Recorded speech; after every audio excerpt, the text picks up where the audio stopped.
What's up, everybody? It's your boy AJ for the win. Back again, and today we got another video for y'all. Check this out. Rotten Mango is going 3 for 3, depicting exactly what went down with this Squid Game stuff, man. And today we gonna go ahead and get a real live look inside the survivor of the Squid Game, the real Squid Game that killed 550 plus people.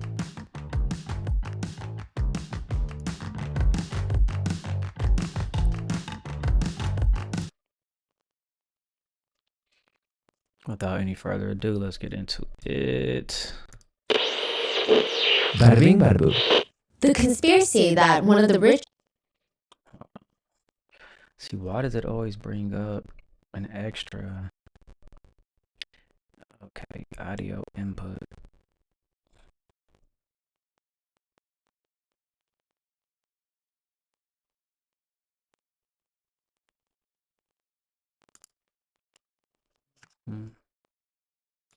Just want to make sure you ain't getting no messed up volumes. Let's go. families in the world hunts humans as sport. Started a really long time ago. It started way before TikTok. But this party definitely did not help with the conspiracies. December 12th is the night that everyone who is anybody has been waiting for. I mean, they don't even know what they're doing, who's going to be there, or really a start time and end time to this party, or whatever it is that they're doing. All they've received thus far, is this invitation. At first glance, the invitation seems like it's in a different language. It's SDAEHTSILAER and SESSA. It doesn't make sense.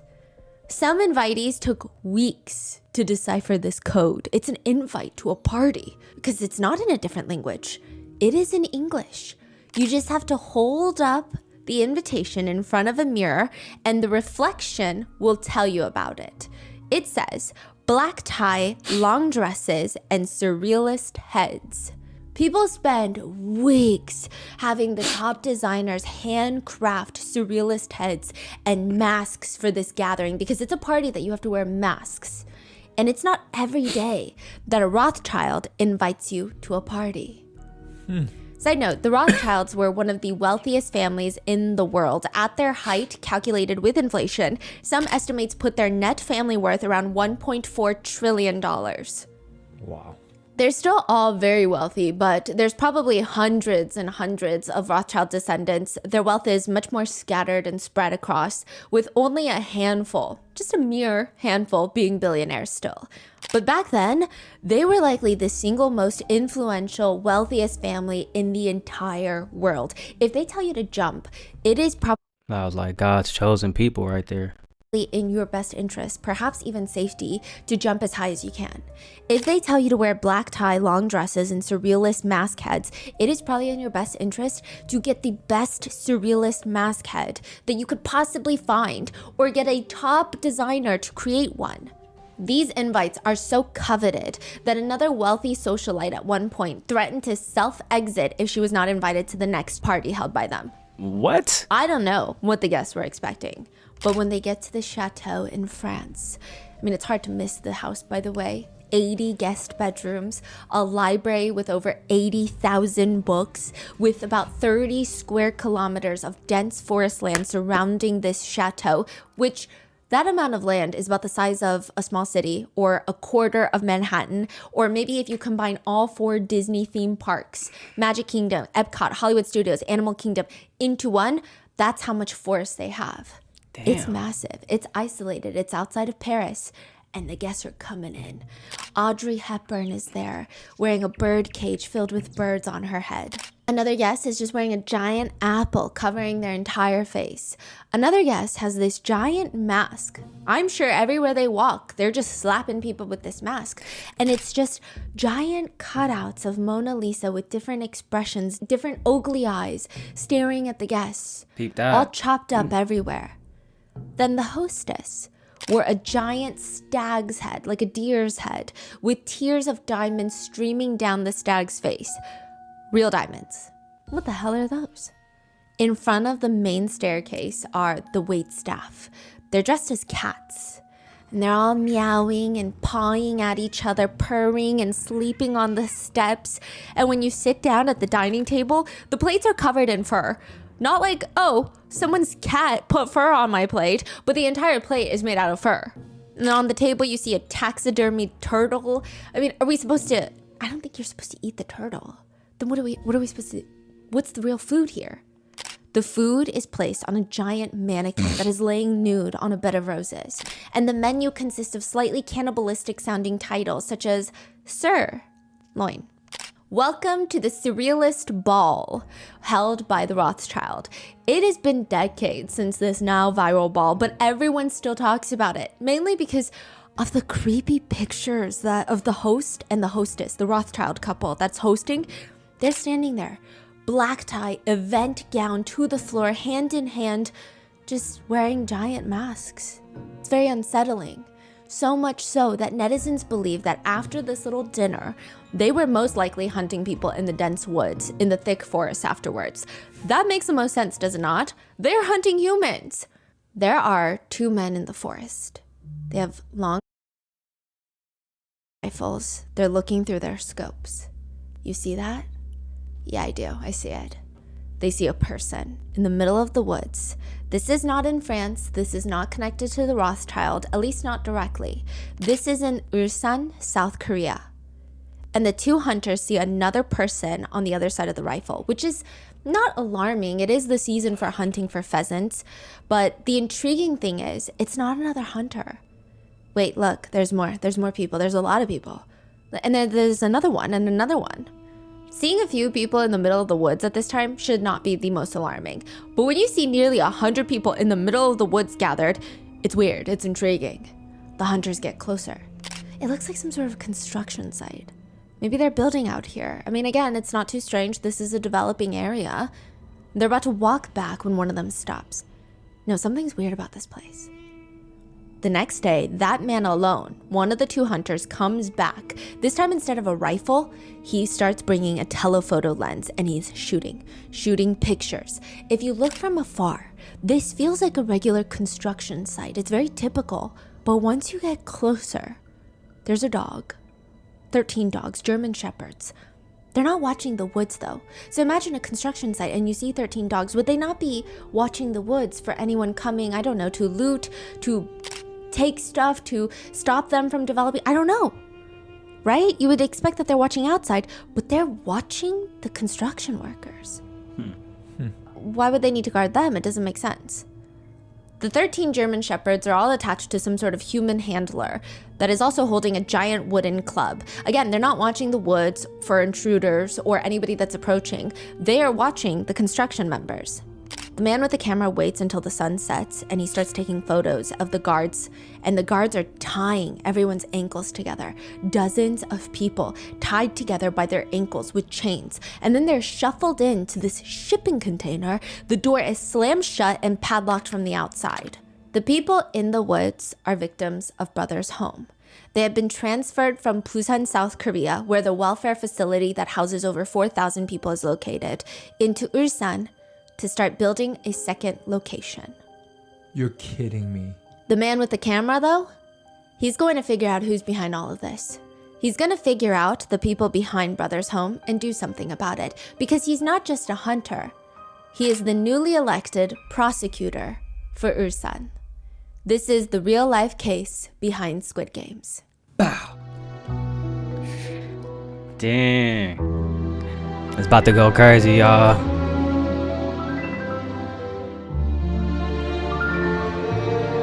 About to go crazy.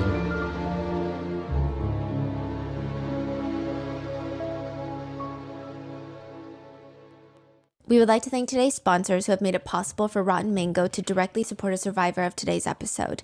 This episode's partnerships have also made it possible to support Rotten Mango's growing team, and we'd also like to thank you guys for your continued support as we work on our mission to be worthy advocates. As always, full show notes are available at rottenmangopodcast.com. With that being said, today's case has mentions of internment, essay, trafficking, torture. Please take a break. This is a very heavy case. Another note, South Korea at the time that this took place was not a democracy. democracy. It was run by a dictator. So clearly times were different, but I don't know how different, because these things keep repeating in history, not just in South Korea, but everywhere. Additionally, our amazing Korean researchers and translators were able to travel out to some of the survivors in today's episode. They conducted interviews. They translated the survivor's book, The Surviving Child, written by Han Jung-sun.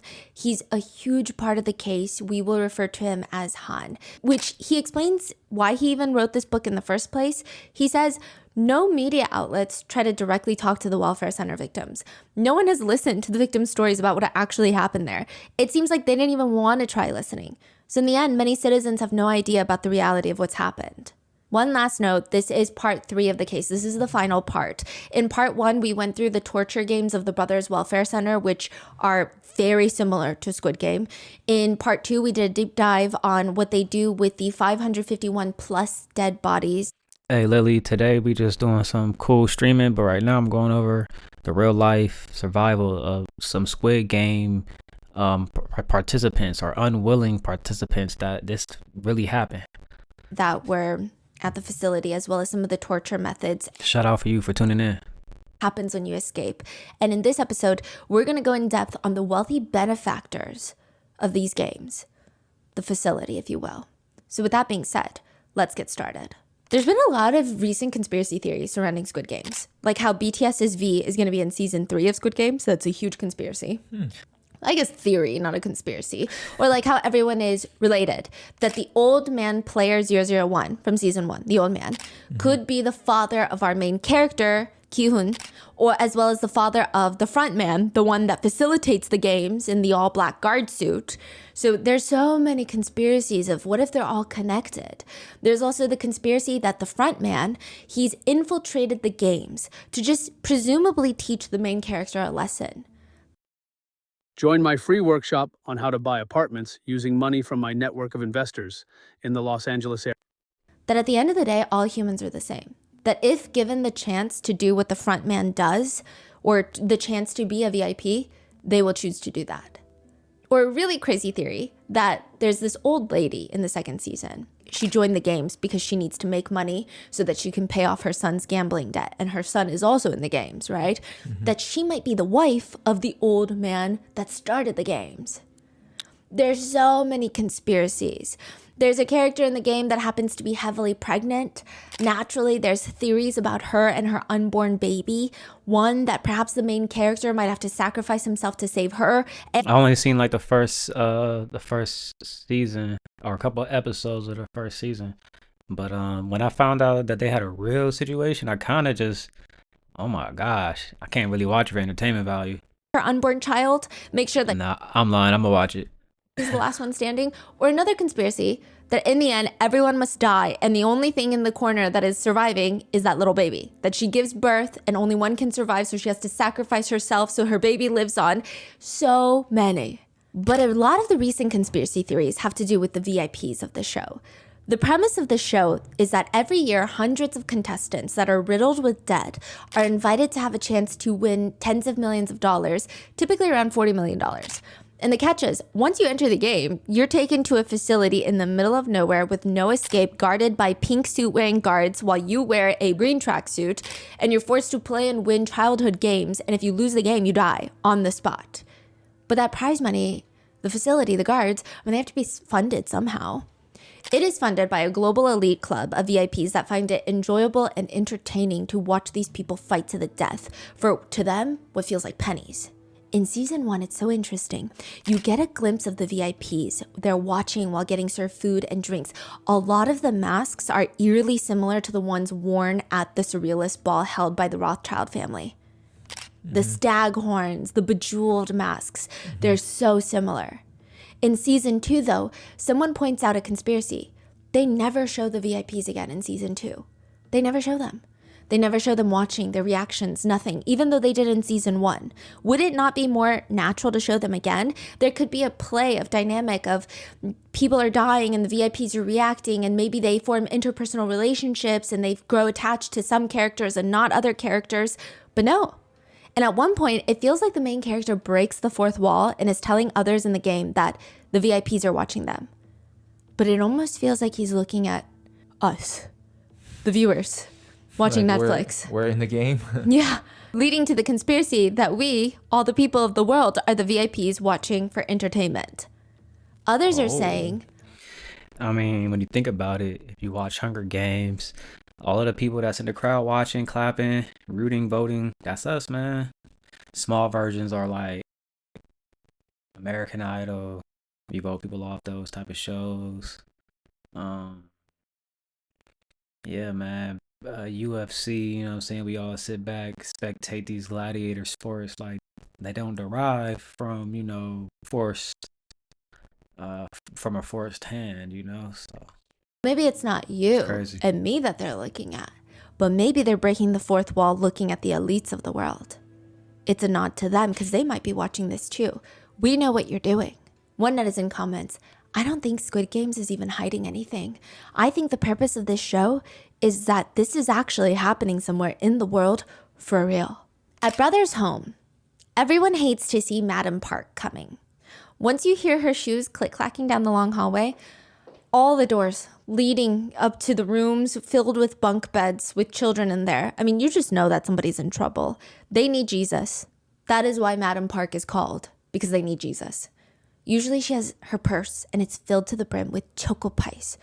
They're like these fluffy cream sandwiches. I guess imagine Oreos, but fluffy. Just packets of individual choco pies in her purse. Walking down the hall, she's staring at the hundreds of children standing at attention because they're like, please don't let it be me. Please don't let it be me. Which one is it? The guards point at the two boys and they already look like they've been beat. Nothing we've done seems to fix it, Madam Park. We've already tried everything. We've tried the first step as well. The guards mean that they've already tried to tie the private parts of the two boys together with a small thread. What? The logic behind it is these two boys keep peeing in their sleep. They keep wetting the bed as they sleep. If they're connected by their privates, if one of them starts wetting the bed while they're sleeping, then the other boy's private part gets wet and he wakes up and says, hey, wake up. You're using the restroom. We got to go use the restroom. It almost never works. So the idea that they continue the practice seems to be based off of torture alone. And if that doesn't work, which is almost always, the next step that the guards do is call in Madam Park. She's the cure. She sits down with the boys, and if this is your first time seeing Madam Park, she almost seems maternal. She looks like a little ajumma, like a church lady, and she's got all these children's snacks in her purse. You know I can help you, right? The truth is, the reason you're doing this is, it's the demons. The demons are making you wet the bed. Come here. She makes the boys one by one, all the bedwetters, lay on her lap, on their backs. Their private part is across her lap and she pulls down their pants and their underwear and she starts grabbing and squeezing their private areas. Say it with me. Lord, I believe. And then she'll squeeze as hard as she can and they all scream out in pain. She screams, boys who believe in the Lord will be cured. Many victims say that the pain is so unbearable that you can't even think. You can't even think to say what she wants you to say because you just want to stop the pain, yes, but you can't even think to say, what did she tell me to say again? I just need to scream. It's almost a reflex. Until finally, it's just white hot pain and they're screaming, I believe in the Lord, I believe in the Lord. And it seems like their vision is going white. Only then will the madam let you put your pants back on. And as you wipe your face with all the tears, this is also documented in the book, she will reach into her purse and pull out a singular choco pie. It is the best and worst thing many of them will taste in weeks. Han, the author of the book, if you watch the first two episodes, he's the survivor that authored the book that was used for source material, but also he's the one that was trapped with his sister. He and his sister were taken to the brother's home by police officers after their father dropped them off one drunk evening. He just didn't know how to take care of the kids anymore. Just to fill y'all in, the city, the government, powers that be are involved in this kidnapping of children and pretty much shipping them off to this island to compete in these real life Squid Games, yo. Unlike many of the other survivors, he has these nightmares, but this one feels different. Like you're being watched. I mean, it's crazy how humans can feel the feeling of being stared at. Han opens his eyes and right in front of his face are two floating eyeballs just glowing in the dark, unblinking. He jumps up out of bed, turns on the light, and it's his older sister, the one that was trapped with him at brother's home. I thought the older sister is in the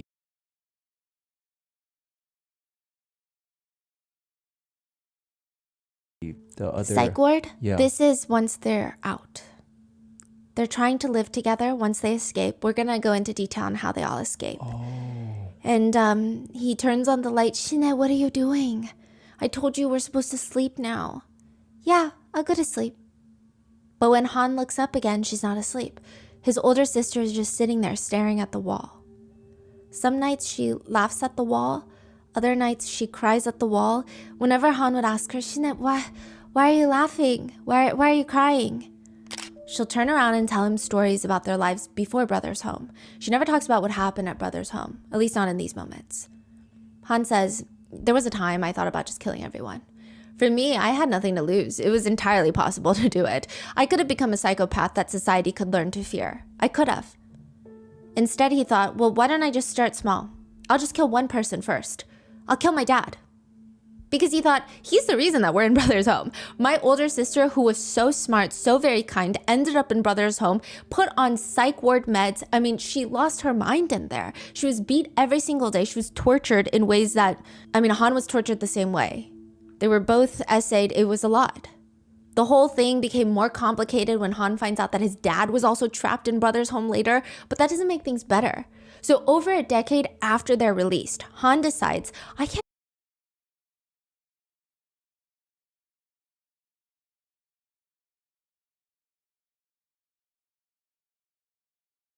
this anymore. For the past decade after Brother's home, I've just been floating around. My sister is still not my sister, like the sister I remember. I gotta do something. So he goes to see his dad with a knife. He says, I visited my father. He didn't realize I was his son. He didn't recognize me, but I recognized him. And at the time I was carrying my knife. My intention was to kill my father. I asked him, do you remember sending your children to Brother's Welfare Center? He responded, I remember. I had no choice at the time. It was difficult. Again, his father does not recognize him. He asks, sir, what do you think Brother's home was like for your children? Do you think it was a nice place for your kids? Han said if his dad said anything along the lines of, I think it was okay. I think it wasn't the best, but it's okay. He would have killed them right then and there. He would have no second thoughts about it. His father opens his mouth, looks up at Han. That place was not a place for humans. They broke my ribs in there. I was beaten badly. I feel, and Han could see the guilt in his dad's face, and for a second, Han is holding the knife in his pocket. Real life Squid Game participants right here, man.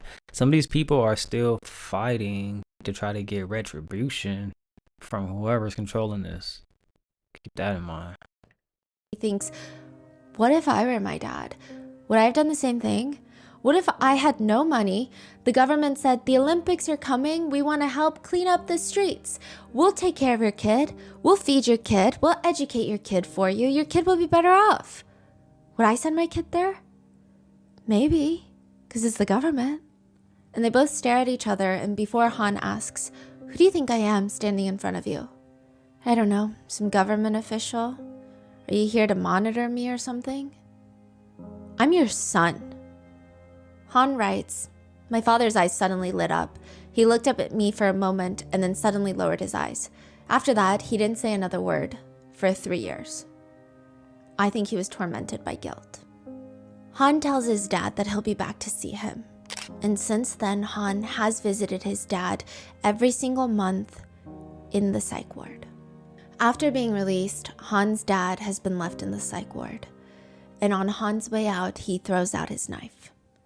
After escaping Brother's home, the biggest memory Han has was being in Brother's home, and the words were just ringing in his head. He didn't even know what he was thinking about. It just kept saying, with a knife. He would wake up, and in his mind, it would just say, with a knife, with a knife, with a knife, with a knife. And he initially thought, once he gets out, okay, I'm going to kill everyone with a knife. Like, I've lost my mind in there. I'm going to turn into a psychopath so that people will listen to me, and I'm going to stab everybody with a knife. And then he thinks, no, I'm just going to kill my dad with a knife. That's what my brain was telling me to do.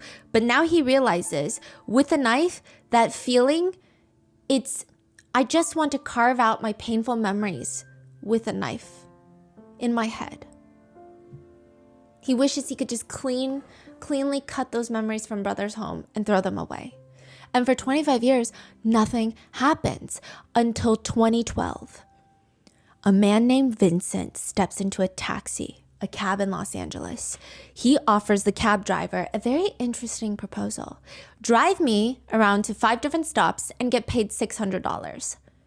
Max, the cab driver, he agrees because he doesn't know that Vincent is going to 5 different places to kill 5 different people. He's a hitman. Are the people he's killing bad people? Are they good people? Vincent doesn't care. He doesn't know. He just kills them. But Max cares. He doesn't want to be a part of this. All he wants to do is save up enough money to open up his own limo company. That's it. He's not even supposed to be a cab driver. He's been a cab driver for decades, but he's really supposed to be a limo company owner. This is all temporary. He's just trying to save up enough money to start his own company. And all of this is just, it's rough. And Max starts putting 2 and 2 together. He knows that he is going to be collateral. If Max knows what Vincent is doing and the police know that 5 people are dead, that means wouldn't Vincent logically, if he is a hitman that he is pretending to be that day, would he not kill Max and frame everything on him as collateral damage? In the car, Max, the cab driver, asks Vincent, "Why haven't you killed me yet? Because I know you're killing people. Why haven't you killed me yet? Answer the question." How did he find out that wants to kill people? Oh, he's been going place to place killing people. And he gave up his little facade and has started killing people in front of Max. What? So Max is like, "Just tell me, why haven't you killed me yet?" Vincent tells him, "Look in the mirror. Look at me. Paper towels, clean cab. How much you got saved up for your limo company? That isn't any of your business. Someday my dream will come. Yeah, well, one night you'll wake up and discover it never happened. It all turned around on you. It never will. Suddenly you're old. Didn't happen, never will, because you were never going to do it anyway. You're being hypnotized by daytime TV for the rest of your life. What the f are you doing still driving a cab?" Max, in a weird twist, has this wake-up moment where he starts driving the cab faster and faster, realizing Vincent's planning on killing him. And he starts running red lights, going 100 miles per hour.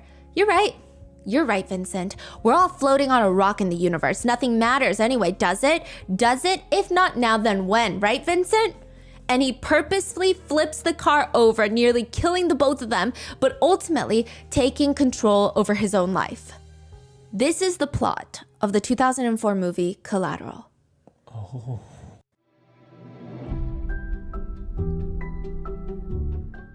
Sometimes New Year's resolutions feel unattainable, unrealistic, or even keep you up at night. While you can't automate your gym routine with Acorns, you can give your money a chance to grow while you sleep. It's like cruise control for your financial future. Acorns makes it easy to start saving and investing automatically, so your money has a chance to grow for you, your kids, and your retirement. You don't need to be an expert. Acorns will recommend a diversified portfolio that fits you and your money goals. You don't need to be rich. Acorns lets you invest with the spare money you've got right now. You can start with $5 or even just your spare change. Head to acorns.com/rotten or download the Acorns app to start saving and investing for your future today. Paid client endorsement. Compensation provides incentive to positively promote Acorns. Tier 3 compensation provided. Investing involves risk. Acorns Advisors LLC, an SEC registered investment advisor. View important disclosures at acorns.com/rotten.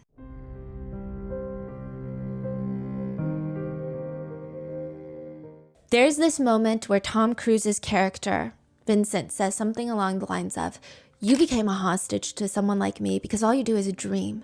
To achieve your dream, you should have done everything, but you didn't." Han says, 2012, he's watching that movie and he realizes, listening to that conversation, I thought, it felt like he was speaking to me directly. Nobody had been speaking about Brother's Home.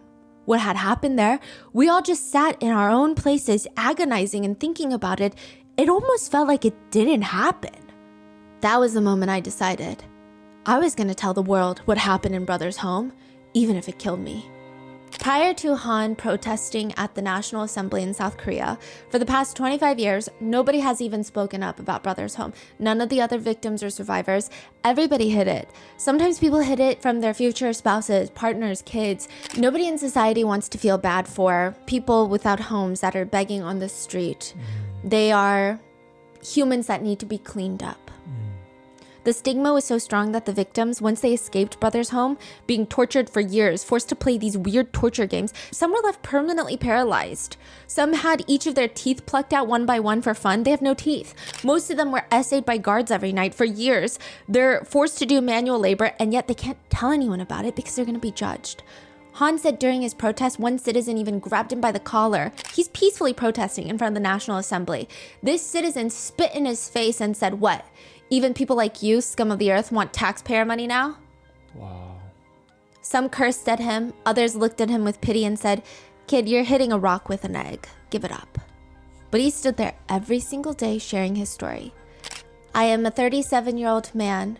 I was 9 years old when I was taken into Brothers' home. This is the 9-year-old me speaking. Please listen. I have no idea where my life went wrong or why I have to live like this. Being born as one in billions, I wonder if I might have been sent on some kind of mission. But looking at myself now, it seems like I have no mission at all. I'm just pathetically aging." Han explains that his dad and sister are now confined to a mental hospital, even after being out of Brothers' home. They cannot adjust back to society, and there's nothing that he can do to help them. All he can do is visit them, using what little money he has left to buy snacks. And he splits them exactly in half. If he accidentally purchases 3 of the same snack, because sometimes the supermarket does buy 2 get 1 free specials, he has to either eat the 3rd one or keep it for the next time he visits. When our researchers went to interview Han and his sister, they told the researchers that they have a really hard time sharing food. They all do, most of the victims from Brothers' home. In Korea, when you go out to eat, you often order family style, meaning you order like a bunch of big plates, fish, beef dishes, veggie dishes, and then a big thing of rice comes out and you all put onto your little plate and you eat kind of like a Thanksgiving meal, but that's typical for a lot of restaurants. Han and his sister don't really feel comfortable, and they preface this because they don't want to make our researchers feel awkward. They say it's, after years of fighting for our food and eating from a single dish, sharing can be very stressful. Wow. Like subconsciously, we feel that when others serve themselves, of course we want them to eat, but we feel like our own portions shrink, even though we know logically now we can just order more food, but it's really hard. Han will have to monitor his sister's water intake throughout dinner. She almost has an addiction to liquids, mainly water. Back at Brothers' home, the water that they had to drink was extremely unclean. There were little squiggly things that were alive, moving around inside, swimming. Flies would get in the water and drown, and that's the only water that they received. So whenever Han's sister gets water to drink, she drinks it excessively to the point where it hurts her stomach. Our researcher noted that Han's sister has a very young charm about her. She behaves more similarly to a younger girl, even though she's in her 40s now. She has very high emotional intelligence, and she's very attentive to others around her, asking how she should properly address them. One thing they noticed is that she has these really long, graceful fingers. When she picks things up and puts them down, it's like someone who's done ballet for years. It's very elegant. But then at one point in the dinner, she looks at her nail and then just breaks it off. Just like that. Unprompted. It seems perhaps to be a stress response. Just like other interviews with other victims that we found online, Han's sister will stop talking about her experience at Brothers' home to medicate. She has at least 8 pills that she takes 3 times a day.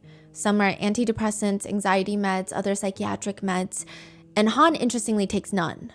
He tells our researchers that the doctors are actually more concerned for him because his sister is medicated so they can try to stabilize her condition. Whereas for him, he can't be medicated because he's trying to take care of his sister. But because he has all this trauma and no way of really helping, not that medication is the only solution, but it just puts him at a higher risk. But Han will do anything for his sister. He says when he first got her out of the mental institution, this is after Brothers' home, she was sent to another mental facility. He fought to get her out, and she wanted to go back. He realized, they're at the hospital. You can't eat when you want. You can't skip meals. You don't make choices. So the real world, all the freedom to make choices was overwhelming her. He said it reminded him of, those beautiful birds that have their feathers plucked out to prevent them from flying. And over time, even if no one pulls out their feathers, they pluck them out themselves. It's like a bird locking themselves back in the cage because it feels safer. But now she's learning to love her freedom. And Han asks her researchers, what kind of colors do you think people like us like? People like me who have gone through all of this. Think about it. A lot of people will say we like dark and gloomy colors. But most of us, the victims and survivors of Brothers Home, we all like really bright colors. When thinking about how he even survived Brothers Home, he says, I think it's from my sister. I think it's because in this world, only my sister loves me without discrimination. But still, how did they get out of Brothers Home? The prosecutor in the woods has pictures of what Brothers Home is doing to their victims. In fact, he has multiple pictures. The ones that he took when he stumbled upon the construction site in the middle of the woods. I mean, this is a slam dunk case. Are you kidding? Chaining people by the ankles, throwing them into a warehouse, locking them up, padlocking it from the outside. The prosecutor thought, my thoughts on this were quite simple. This is a very serious crime. Even confining and forcing one person to do labor is a very serious crime. Confining and forcing hundreds into labor, I mean, there's no room for excuses. We have to launch an investigation. He gets a search warrant for Brothers Home. He says the first thing he noticed when he walked into that massive compound, 60 plus buildings in the middle of the woods in Busan, the smell. It's like human grease. Like you don't wash your hair for a few days and it starts to smell like scalp, but so much worse. Every building is darkly lit. He says the team that I went in, the prosecutors, we couldn't believe that a place like this exists in Korea, even though we were standing there, seeing it with our own eyes. During the search warrant, they find the massive safe in the back, the size of a bank vault, where they found $8 million with a ton of foreign currency in there. And the prosecutor is looking around like, bring me whoever is in charge of this place now. The prosecutor himself can tell what kind of power he has because everybody around him starts hurrying. To do what? I don't know, to call the director of this place. All of them are running around acting busy. Because he's a prosecutor. They're gonna look busy even if they're not. They're gonna try their best to look like they're innocent. That's normal. This is how normal people react and respond to prosecutors like him. So he sits there and he waits for the director. He waits and he waits and the director walks in and you would think that the prosecutor begged for this meeting on his hands and knees like a dog. His name is Director Park. This is Madam Park's husband. He runs this place. He started this place. He's a short, unassuming ajashi. He looks like a regular, like 50-something-year-old man. He does have a more built figure. He used to be a boxer. He walks in and he's instantly agitated. Someone like me cannot be interrogated by someone like you. Let's not even have this conversation. Bring me the chief prosecutor. Bring me your boss. No, you know what? Bring me your boss's boss's boss's boss. You're kidding. That's what he said. Yes. Wow. Where the hell does this guy get this type of confidence? To have this level of confidence when facing a prosecutor, you have to have one of two things. In a very serious crime like this one, kidnapping, entrapping, forcing thousands of people into what can only be considered the closest thing to a modern day concentration camp in South Korea. That's how people have described it. You have to have three things. A lot of money. A lot of money. 2, you better have connections. Not your average, I want an aquarium in my home the size of a dining table by 3 p.m. connections. You better be well connected to the most powerful people. If you're talking like that to a prosecutor, maybe you're like a tibar, that level of connection. And 3, you better have a lot of luck on your side. So who the hell is Park In-gun, the director? Mr. and Mrs. Park are living legends in the welfare sector in South Korea. For nothing other than starting, running, and expanding their business of Brothers Home. The welfare center in South Korea that has kidnapped, entrapped, and tortured 3,500 plus people, making them work in factories 12 hours a day with no pay, and ultimately if they die from severe beatings, they're just buried in the massive grave in the compound, or their bodies are sold for medical purposes. The government is paying the Parks for every head they bring in. They're receiving government subsidies, forced labor contributions. Park, the director, the man behind this facility, we don't even know much about him. We just know that he used to be a boxer at one point. Not a famous one, not a good one, but a greedy one. He just wanted to make a lot of money. It didn't really matter to him how he makes money as long as he makes money. He never wanted anyone to know that. In fact, even at Brothers Home, in front of thousands of people, that he is actively taking advantage of and torturing, he has the audacity to act like he's helping everyone. He makes it sound like he spent his own personal assets to help people, that he's this pure godly man. It's so bizarre. And nobody could complain because they knew that Director Park was very close friends with the then dictator Chun Doo-han, the dictator of South Korea, the most powerful man in the country at the time. What's their relationship? Is it just close? It seems like they're close friends now. He won multiple awards, and then I don't think they started off as friends. He started building Brothers Home, won an award, cozied up with the then dictator, and then they became friendly. The government would even help fund these vanity projects. The Director Park would be the main character. So they would promote how great welfare centers in South Korea are, and there would be a narrator for this honestly propaganda film, and the narration would start. A blue fireball burns inside Director Park's chest. In the mental structure of vagrants, it seems that the concept or even the habit of law and order was not ingrained in them, even from birth.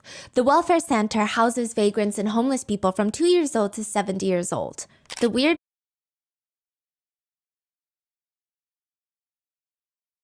Keep in mind that a vagrant it can range anywhere from a homeless person to someone who is just displaced or like, unshaven, just breaking any type of rule, you're considered a vagrant. And being a vagrant is what constitutes you as a person to get kidnapped and shipped off to brother's home. propaganda films would go on to state that this is a day in the life of our director. A vagrant holds a knife to the director's wife's neck and stages a hostage situation demanding... They're literally cosplaying this, acting this out for a propaganda film. What? Demanding to be let out of the facility. Director Park prays. Lord, what should I do? Should I let them kill my innocent wife, or should I give in to the evil vagrant's demands? The narration continues. The vagrant believes order is oppression, but how is that so? The vagrant repents his wrongdoings after Director Park persuades him and prays for him. Director Park has fixed the vagrant. Director Park has always firmly resolved to watch over the people until the very last person. The government funded these videos, and they would have segments that even say, homeless people, people who have run away from home, beggars, all these people are being accepted at Brothers Home. The video even shows tours of the psych wards. Here, there are not only vagrants and children, there are psychiatric patients, mentally unstable patients, disabled people. In the cafeteria that we have here, there are 5 choices of side dishes that everyone can choose from. The video shows massive amounts of fresh food being dished onto everybody's plate, which is not true. We talked about this in part 2. The truth is everybody is starving inside of Brothers Home. They're eating baby mice, sucking on pine cones, eating caterpillars to get nutrition.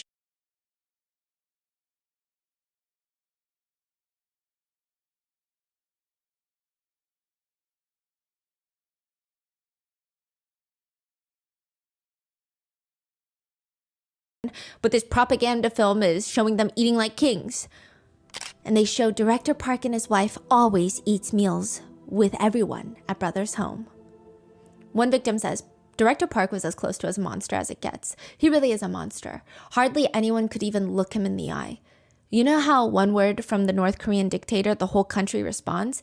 It was exactly the same in Brothers Home. One word from Director Park and everyone moves under his order. And it's interesting that the propaganda videos are very reminiscent of something North Korea would put out.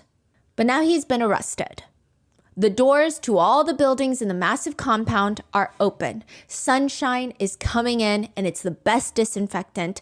Victims are speaking with the prosecution. Director Park would say things like, you guys are all evil in society. Even if you were to catch diseases, skin diseases in here, you're not worth being treated. You are scum. You're making South Korea a worse place.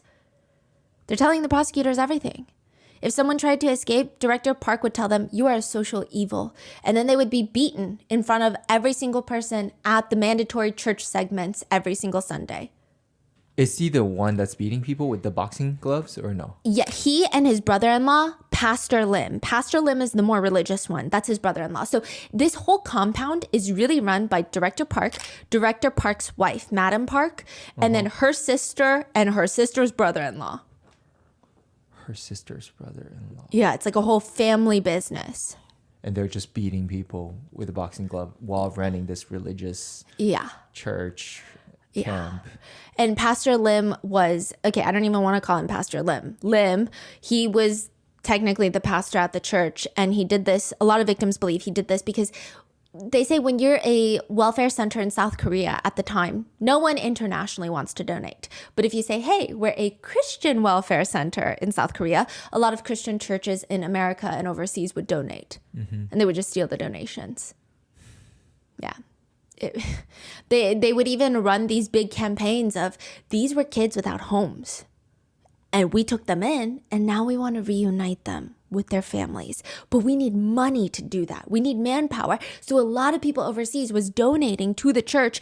And there was a victim who came forward and said, I was a child with a home, parents and siblings. I just couldn't understand why I was there, why I was being trapped in this place and being robbed of a proper education.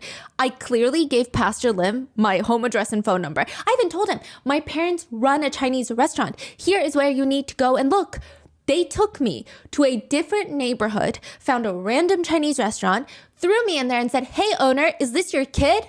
The owners shook their head because obviously these are not my parents. But they took that as proof that I was not wanted by my family, so I needed to stay in brother's home. They documented this for people that were donating. As for embezzling, it's pretty clear that that is what they're doing. Another advocate says the brothers' home embezzled money by finding loopholes in the government subsidy payments. So when it came to food purchases, for example, they would receive enough money to feed 3,000 people. They would only purchase food to feed less than half of that. They got to pocket the rest of the money that's supposed to be spent. The first trial found Director Park guilty in unlawful confinement and embezzlement charges. Oh, they're actually taking in all of them. Mainly just Director Park. Okay. He was ultimately imprisoned for 10 years in prison with a $500,000 fine, which is far too lenient. But the problem is, Director Park appealed. Man, that is something though, because it seems like he had a free get out of jail card. However, whoever is in control of that aspect, you know, they most likely wanted him to go to jail to make it seem like they don't condone this, but they definitely do. That decision, and it goes into a second trial. The second trial results in, instead of 10 years in prison, 4 years in prison, and the new fine is $0. The sentence is then reduced by more than half, and the fine vanishes. And just like that, 600 people died in brother's home in 4 years. That's all he's getting. Yeah. But this too gets appealed. And finally, his ultimate final sentence gets boiled down, reduced to 2.5 years in prison and $0. The main reason for the reduction being they argued that the unlawful confinement charge, there's no proof. They're saying there's not enough proof that he was holding people against their will, which is about as unhinged as if I were to see a kangaroo building a 3-story house in the middle of Central Park. It's just absurd. The logic behind it is not making sense. One victim says, I was a living victim and witnessed all the terrifying and horrendous abuses that were happening in there. And that wasn't enough? What power do we have? The prosecutor was being bullied by the mayor of Busan as well as the dictator at the time to drop all the charges. So it seems like there was a lot of just corruption to let him out. In 2.5 years, he is released and they continue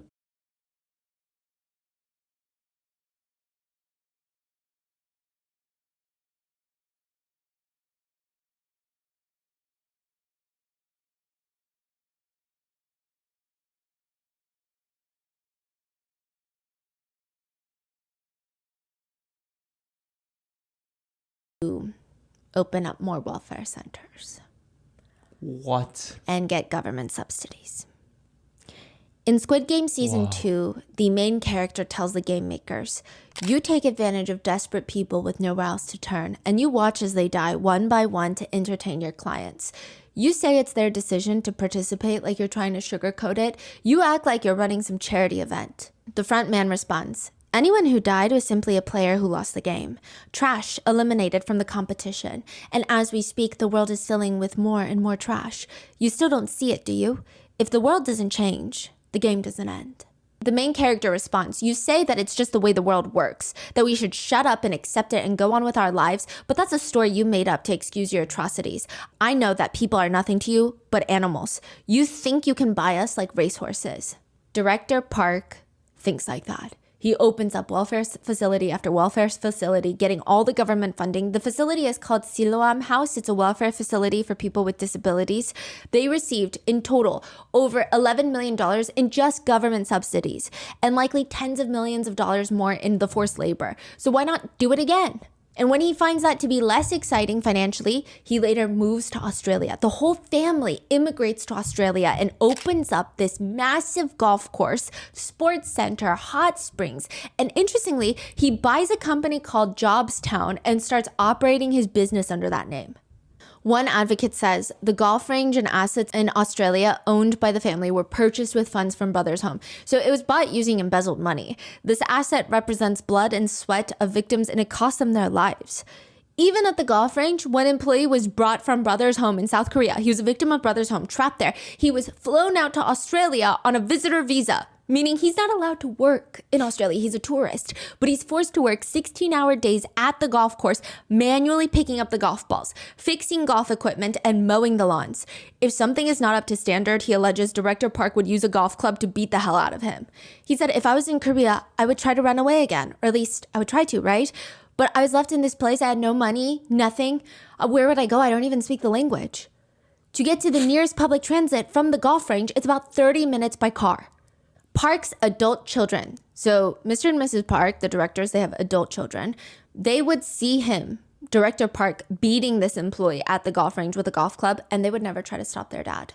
He says, as soon as they saw their dad get the golf club, they would just leave. They would get in the car and run away. In fact, Australian citizens saw this, that Park was hitting the employee. So this is clearly Park thinks he can just get away with anything. That day, the lawnmower's tires kept falling off and he wasn't able to cut the grass that well that week. The grass had grown. The golf balls are practically hiding in the grass. He could barely find them. Park is pissed. He grabs a golf club in front of everybody at the golf course and just goes in on the employee. The police are called in Australia. They investigate and nothing. Everything goes back to normal. That employee was stuck there for 8 years. He said, I just curled up for about 30 minutes and I was unable to move. The youngest daughter, Park Chi-hee, is now the director of the golf range in Sydney. She and her husband. Today? Yes. How old is she now? Do you know? She's probably in her 30s. The golf range is being listed for sale right now for $11 million. It is poorly maintained, but claims to profit about $300,000 a year. The daughter, she's the one running it. Park is dead now, but she's posting about going on overseas vacations, international trips. She refuses to talk to reporters. Clearly. And so let me bring this to some more Americanized vibes. So like her argument would be, well, that was my dad that did that. I didn't do that. Do you all think she should have to relinquish everything that she has of value because it came from this heinous history of crimes from her predecessors? If so, keep in mind they're taking people from their homelands, moving them into foreign wilderness that they can't escape. Some real like trafficking going on. Should there be a statute of limitation for this? If it does get handed down generation to generation, as soon as the crimes are discovered, should there be penalties to whoever is still benefiting off these crimes? Let's think about that for a minute. Let's keep it going. Knows what's going on. She knows what her parents have done. Her husband later tells a reporter, we're only obligated to answer questions in the court of law. So Park is dead. What about Mrs. Park? She's alive. Pastor Lim is alive, and they're all in Australia. They run a church. Oh my goodness. Pastor Lim spends his time doing chores, playing golf. One news station tried to get an interview with him, following him, asking him, do you have any intentions of apologizing to the victims? And he laughed and he said, apologize for what? Wow. Huh. Meanwhile, the victims, for them, they have been suffering for decades. Initially, they state the stigma of being a vagrant was worse than the stigma of being a victim.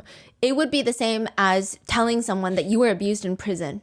The general sentiment, albeit wrong, the general sentiment from general society at the time is, but you were in prison. What did you do to get into prison then? And I'm glad she's really mocking that, because if somebody says that, they are in a very misunderstood reality. of haves and have-nots. All of this literature, all of this historical literature that talks about haves and have-nots and this battle of new world order or these people that's in power and position, the people that's getting oppressed.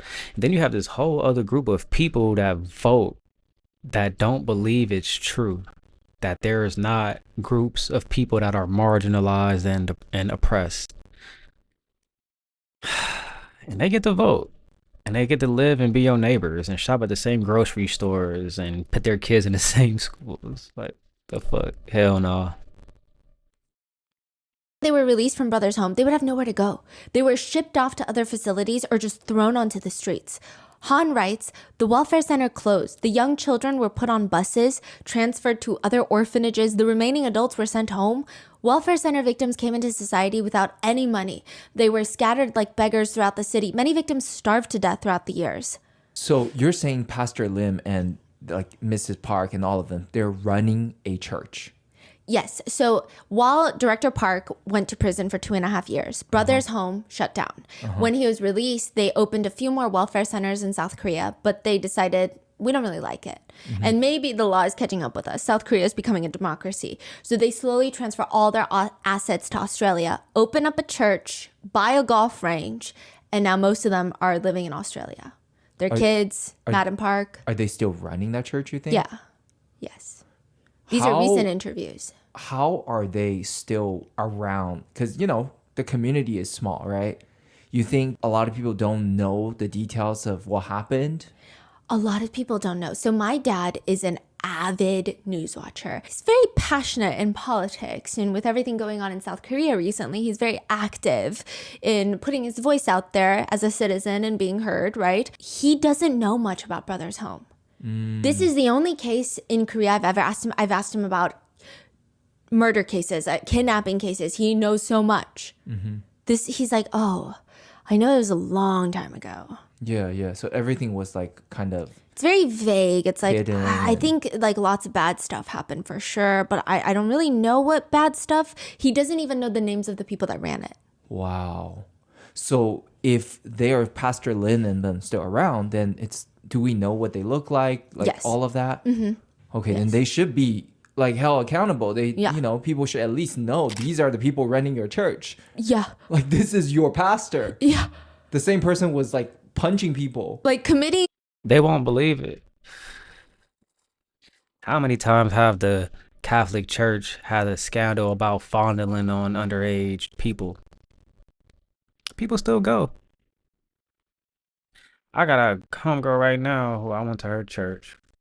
Her pastor said I couldn't wear a hat. I stopped going, bro. That's just a small example of how just not committed to whatever cause they saying that they're doing. It's a scam. Unfortunately, it's an unfortunate scam. 9 times out of 10, people don't even open up churches unless it's for financial reasons or they lost. Let's keep it a buck, man. Borderline war crimes. Yeah, like so many people died. Like, Allegedly, you know? yeah. A lot of kids 551 people. are just thrown into orphanages run by nuns because So since they're operating it in a different year, different generation, different location, it's gonna be all right. sent to this orphanage. The nuns, they were shocked. Kids were licking their dishes with their tongue like dogs because they had been lacking food for so long. And the nuns didn't know what to do. Han says it was rough because, we were children who had been beaten, tortured almost daily at the welfare center. When we came to live at the orphanage, there was no one beating us or giving harsh discipline. So we just started fighting each other. It's just, I think it's maybe the lack of resources that they had, all the torture. They're on edge. They have all this PTSD trauma. They don't know what to do. And so the nuns have a lot of trouble with them. Han says at the time, he was so stuck in the resolving all the conflict inside of him. But now in hindsight, he feels really bad for the nuns because they were just trying. But it must have been scary for them too. It was just an influx of kids coming in. It was a lot. The worst part is, right when Brothers Home closed down and everybody was released, society did not welcome them. Society was warned, the pickpocketers are coming. The people that we didn't want to see, the scum of humans, they were locked up and the slaves are freed. Don't give them no jobs though. How is a black person even here? They was trying to kill us off, son. They was trying to really kill us off. When they freed us, they didn't give us no jobs opportunity. And yet, when it was time to give us a underinflated rate of pay, you know, that's why we're still playing catch up, man. Don't be surprised if the only reason why we know about this Squid Games is because the original people who are overseeing these activities are getting off by sharing it. Kind of like doing corn in public places, movie theaters, elevators, airplanes, a common fetish, but it's the fact of, oh, maybe somebody might see, you know. Being released. And if you were trying to get a job and you said you were from Brothers Home, they would not hire you.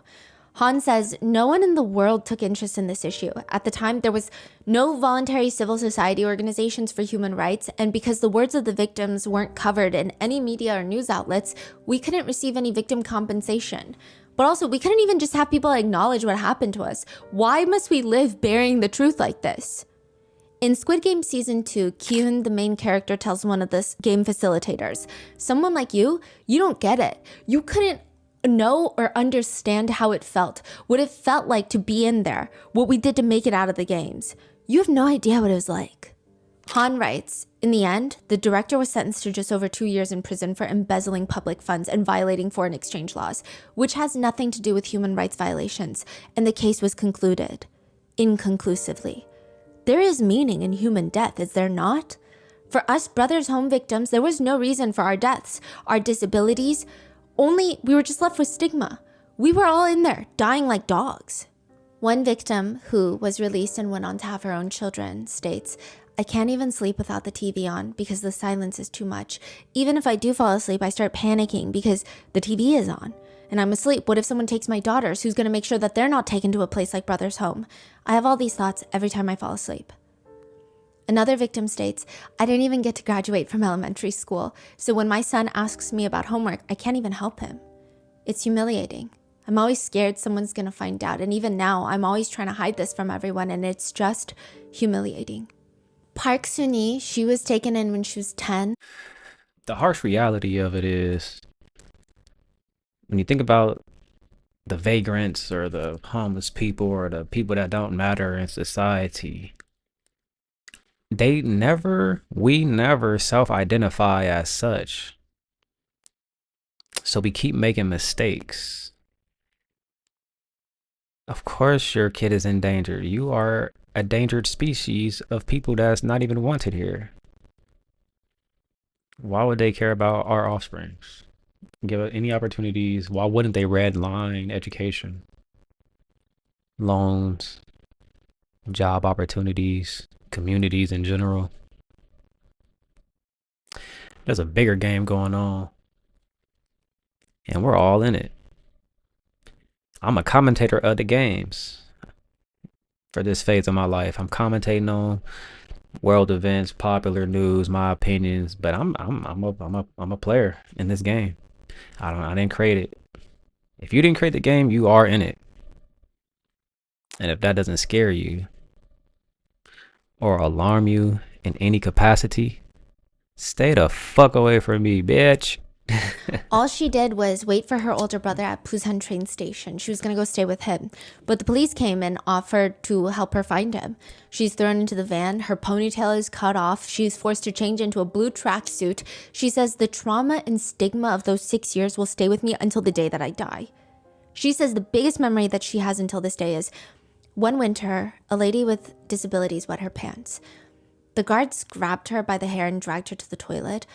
They grabbed one of those floor mops to clean her body and poured cold water all over her. And when I think about that now, I think, had I been a bit more mature, I may have been able to protect her.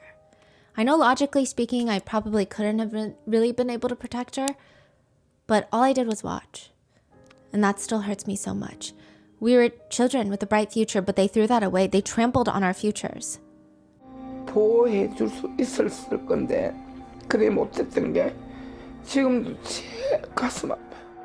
After escaping, she gave birth to a baby girl. She was not released, she escaped.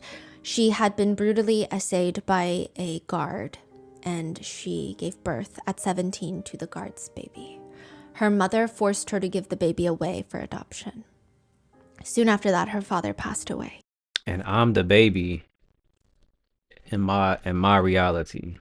You know what I'm saying? It's a lot of us that got put in group home, foster homes that came from parents who life was fucked up as a result of what the government did, aka Ronald Reagan dropping crack, not giving programs, overpaying secretaries and mayors, but not creating new job positions for parks and recreations or anything like that, because in their mind it's not their job to take care of you.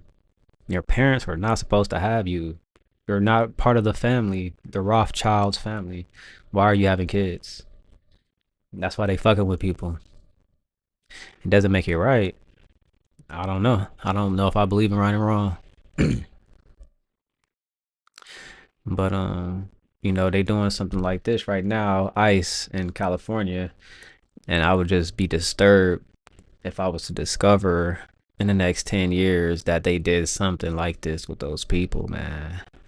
I think even though they are rounding up and deporting, you know, should be some type of an account of what's happening with these people, because keep in mind, I believe this is the same administration that was separating children's and from their families by the border. She has children with her new husband, and they've been married for 21 years. He knows all about her past. He's the only one that knows, and it's still not easy. She says, I've never left my children alone with anyone, not even once. I didn't even let my own husband hold them until they were over a year old because, I mean, they're his own children, but they're girls, and my trauma was so severe from brother's home. Even now, I can't sleep with the door closed because I actually had him take off the door to our bedroom. If the door is closed, it feels like someone is guarding it. Even though it's bright outside, I have to keep the curtains completely open when we sleep. I can't have them closed. If I'm out in society and something reminds me of brother's home, I come home as quickly as I can, and I have to take a shot of alcohol from the fridge, and then I can't do anything the rest of the day. She joined a victims group to talk about what she had been through, and there was this one guard. She tried to convince him to come. That guard was a victim, then was promoted to a guard and started inflicting torture and damage to the other victims. Wow. And she tried to convince him to atone for his sins because that's how he can also get over it. Mm-hmm. And I think a lot of the victims, yeah, they hated the guards, but to a degree they understood what position they were in. I'm sure some guards were just evil for the pure sake of being evil, but some guards were sympathetic to the others. She says he had cancer. I said it would be nice for you to just come to the victims meeting just once before dying and just apologize. He said he would come, but 2 days later he called and said he couldn't do it. A little while later, I got a random call stating the guard had died and they needed me to ID the body. He had deleted all the phone contacts except for my phone number from his phone. I don't know why he did that. When I went to the mortuary and lifted the white cloth, I should have cried because he's dead, but not even a single tear would come out. I said, brother, this is your karma. Even though he was a victim too, he tortured us as well. Then I went to his house to get photos for his funeral, and the moment I opened his door, I was shocked. All of his objects were neatly arranged. It's what I do at home too. I line them up in order at perfect angles. I think it's part of our trauma because we had to go through inspections at brother's home. Everything had to be neatly arranged, lined up in order at perfect angles. For people that have been in jail in America, California, LA specifically, yeah, we call it programming. You come back on a whole nother time, and people that's never been or don't know nobody that's ever been, they don't get it. You don't get it. This is not rehabilitation. This is punishment and slavery only. There is no rehab. Even his blanket was folded, military style with sharp corners. Seeing that made me shudder. She says for her death, she's been thinking a lot about it too. Her only wish is, even if I die tomorrow, I have today. My wish is that we all find a way to live peacefully, even just for one day. The victims. Choi, he is the one that was accused of stealing bread from the first episode. He said once he and his brother got out, he was trapped in there with his brother. His brother came later, separately. He said he had such a hard time adjusting back to society, but his brother had it worse. October 2009, 23 years after they were released, he gets a call and Choi's brother had self-exited. He says, I went to his house at 11 in the morning and I begged and I held him for hours. I told him, I'm sorry, I wasn't able to protect you. 국가뿐만 아니고 거기 운영했던 박인근이라든지 이명수 목사라든지 거기에 사회인들이 모두가 다 죄를 받아야 될 겁니다. The past at Brothers Home has totally torn us apart, our whole family, and cut off our futures. Why? Why did they have to destroy my family like this? Everything I dreamed of was destroyed. By the time I was 27, 28, my teeth were falling out. By my early 30s, they were all gone. From then on, I lived with dentures. I couldn't even properly function in society. Now he and most of the victims and survivors cannot live without blood pressure medication, antidepressants, anti-anxiety meds, diabetes medications. They have so many health complications. And the worst part is, sometimes the victims would naturally, understandably, feel resentment towards their parents instead of the facility. One victim states, the police put us in there, but at the time, we couldn't even think of holding the state responsible. So we just resented our parents for, why didn't you come looking for us while we were in there? I couldn't even call my father for the longest time. Jung, his dad, the toilet paper salesman, Jung actually had a good relationship with his dad when he was taken into Brothers Home. His dad looked for him everywhere, and he too was taken into Brothers Home. He's the one that would stand in front of the bathroom door hoping for a portal to go back to his dad. When he was released, he was sent to another facility, and of course he just keeps trying to get out so he can find his dad. Ultimately, his father passes away within few months of leaving Brothers Home. His father had found work immediately so he could try to find his son. He was a day laborer. He was found collapsed in a cold kitchen by himself. Jung remembers that day when he got that call. That day was really nice. He said it was so sunny outside, but all Jung could do was sit on the curb and cry for 3 hours. He said tears just kept flowing without any thoughts. I never got to see my father again. The last image of him is him in that blue tracksuit at Brothers Home. If my father were here, I would tell him I love him. Han says, even though he escaped, they all escaped, he just feels lost in the world. That's the best way to describe what it feels like to be out of Brothers Home. He wrote a poem about it, and it reads, cars driving on dark night roads. Where are those cars heading in this late night? Shining bright lights and speeding, driving cars. The destinations of those many cars must be the embrace of warm homes I have never experienced. He says, that's how I was abandoned by society and fell into a life of wandering. I wanted to live a normal person life, but society wouldn't accept me. I have no social experience. I was suddenly released into society from the welfare facility. I have nothing. No one ever taught me anything. No, you're lazy. You're just not trying hard enough. Don't give up so easily. Don't be such a pessimist. That sounds like somebody that ain't never been through shit, bro. Once again, y'all just have anything to stay the fuck away from me. I had no idea what I was supposed to do. I had only become an adult in appearance. That's it. He was sent to prison twice, in which one of the guards asked him, you seem like a nice kid, but why is your killing instinct so strong? Han said, what? You know, when people talk to each other, you're supposed to look at each other in the eye. I am, aren't I? I'm looking you in the eye. Yeah, I guess, but you have eyes like a wild animal. Like a beast that's been dragged somewhere foreign or just attacked. You say you're looking someone else in the eyes, but your eyes aren't eyes for conversation. You should try to fix it. And that's when he started trying to fix his life and get it together. He spends $91 a month on snacks to bring to his sister and dad who are living in the mental institution. It was a big chunk considering he only has $500 to live off of every single month, but it's all he can do for them. He writes, when I bring snacks, I have to divide the cookies and drinks exactly, equally. If one thing is different, if my dad or my sister gets one more piece, a fight breaks out between the two of them. Even though they're old adults, father and daughter, they're like young children. And when I see that, my heart feels so pitiful and sad, and I always make sure to divide things accurately in advance. My doctor told me that treating my father and sister's condition now is impossible. He said it's just stalling further deterioration. So with that, he has been protesting, and 33 years later, the government signs a reinvestigation. The Second Truth and Reconciliation Commission is formed. The first case that they take on is the Busan Brothers Welfare Center Brothers Home incident.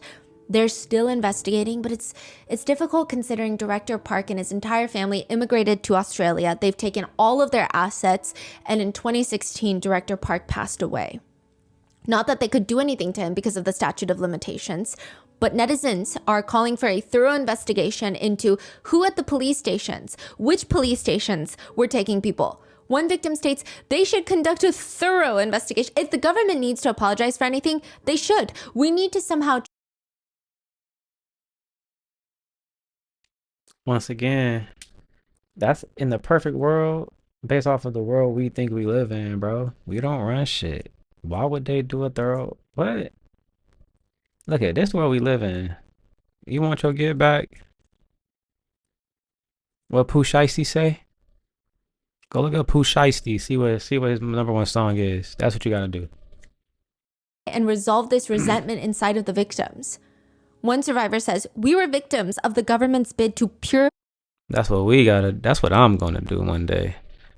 Next time this go up, why niggas is trying to steal sneakers and stuff?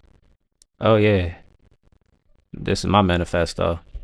The streets ahead of the Olympics. We were swept away like trash. The South Korean government needs to acknowledge what they have done wrong and ask us for forgiveness. But another survivor rightfully states, because of one family's materialistic and selfish ambitions, they kidnapped and abused thousands of innocent people, all because they wanted to maximize their family's wealth. The family has benefited and is living a good life from the sacrifices that we all made. Their assets need to be seized and returned to the country, and I hope these will be used to appropriately help the needs of the survivors. The commission is still investigating to this day. Han now makes miniatures of the compound. So the compound in Busan is gone. It's been replaced by apartment buildings. And maybe this has to do with the fact that for almost 30 years, nobody knew that this was happening. And he makes to scale reconstructed miniatures of the church, of each building, of the bunks, of people in the blue tracksuits out of Those are clay. all made by him. Yeah. Wow. And they're remarkable. Each and every person is different. They all look troubled or sad or in despair, yet they all have completely unique and different facial expressions. And he is working on getting to live with his sister again.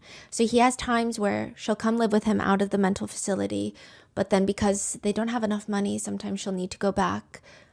With his education background trauma, he can only do manual labor jobs. He does have a lot of health issues, and his last dying wish is really just to live with his family. That's why he's constantly calling the government. Hi, is this the provincial office? By any chance, are there any haunted houses or abandoned houses? My sister and father have been living in a hospital all their lives, but the hospital says they can't be fully cured. So I want to live in the countryside taking care of them in some sort of abandoned house. Is there anyone? They always say no. He says, my father and sister are watching me doing all of this, hoping, believing that someday their youngest will liberate them. It must be like how I waited for my father at the welfare center. But all I can do now is write about the painful past like this. Unfortunately, he will not be able to bring his dad home. Han's dad was confined in a mental hospital for the past 35 years and has passed away at 75, April 18th of 2022. Even after everything he's gone through, Han says, I know that bad thoughts bring bad energy. I believe this. Because even during welfare center life, I would invariably get beaten when I had bad thoughts. Maybe that's why I pride myself on trying to be positive and having a positive personality. What we victims probably want most is all the ordinary things that everyone else gets to enjoy. I think our greatest wish is to be ordinary again. So now he is just focusing on bringing his sister home. He says, if that day comes when I can say those words to my sister, although my sister's outward appearance may be that of a 40-something-year-old, the real 12-year-old sister of mine is hidden inside that body. She'll probably hug me smiling and say, I only waited a little bit. Don't worry. It was just a little while. So I wait for the day to come when I can carry my sister on my back the way she used to carry me on her back from school to home. One victim states, we were taken there for no reason. Now we're survivors that are living very difficult lives. I wish that there would be some sort of support.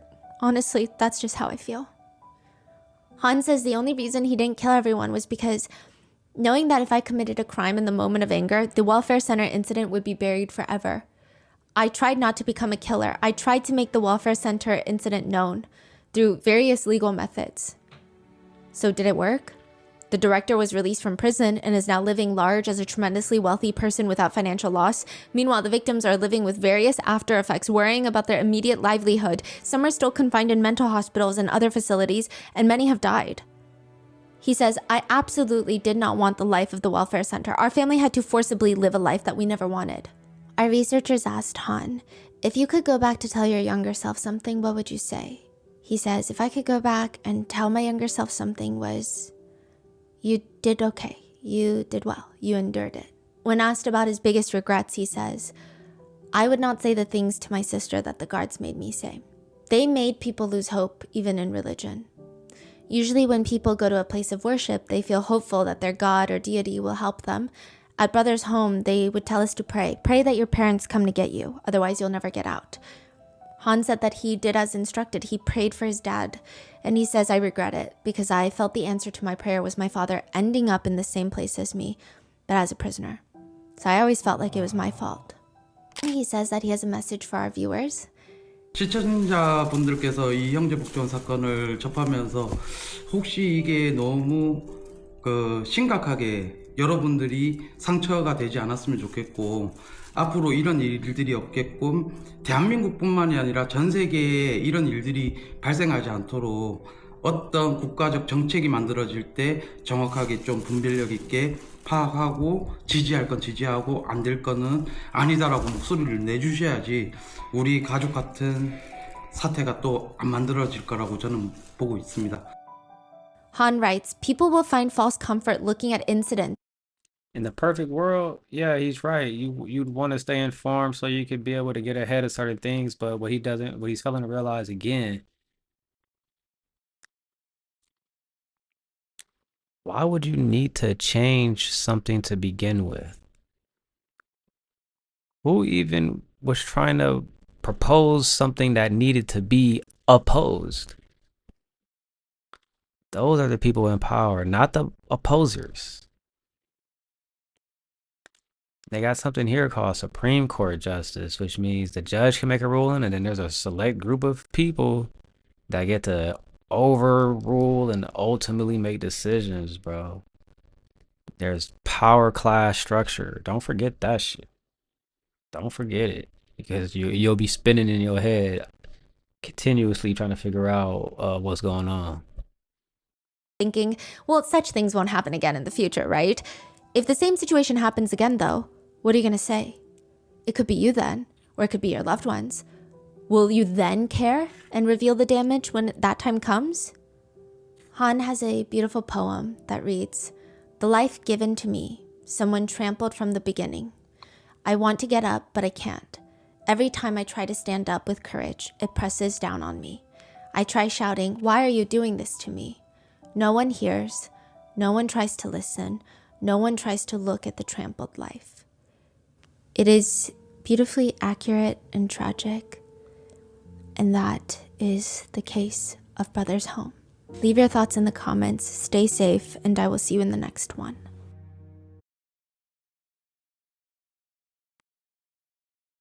Yeah, man, so there you have it, bro. We had part 3.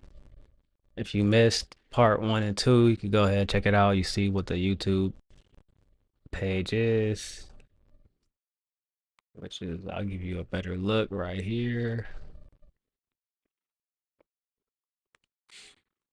So y'all see it, man. They do have a support page for Han and his sister on the Facebook. You can check that out. Or if you want to support their podcast in general, Stephanie, I believe is her name, Rod Mango.